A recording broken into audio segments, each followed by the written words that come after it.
महाराष्ट्राची कुलस्वामिनी आई तुळजाभवानी मातेचं दर्शन आजपासून नियमित सुरू करण्यात आलेलं आहे। प्लास्टरच्या कामासाठी गेल्या 1 ऑगस्टपासून मुख्य गाभाऱ्यातील दर्शन हे बंद करण्यात आलं होतं। या कालावधीमध्ये भाविकांना केवळ मुखदर्शनावरती समाधान मानावं लागत होतं।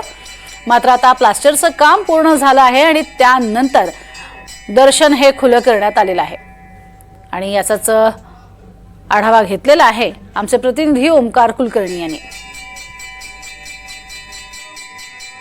महाराष्ट्राची कुलस्वामिनी आई तुळजाभवानी देवीच्या धर्म आणि सशुल्क दर्शनाला आज पहाटेपासून सुरुवात झालेली आहे। गेल्या 20 दिवसांपासून हे दर्शन जे आहे ते बंद होतं। आपण महाराष्ट्राची कुलस्वामिनी असलेल्या आई तुळजाभवानी देवीच्या मुख्य प्रवेशद्वारासमोर या ठिकाणी आहोत। या ठिकाणी जर बघितलं तर मोठ्या प्रमाणात भक्तांमध्ये भाविकांमध्ये आनंदाचं वातावरण पाहायला मिळत आहे। आई तुळजाभवानी देवीच्या मंदिरामध्ये सध्या जीर्णोद्धाराची विविध कामं जी आहेत ती सुरू आहेत आणि याच अनुषंगाने देवीच्या सिंह गाभाऱ्याचा काम जे आहे ते करण्यात येत होतं। याच अनुषंगाने हे दर्शन जे आहे ते गेल्या 20 दिवसांपासून बंद होतं।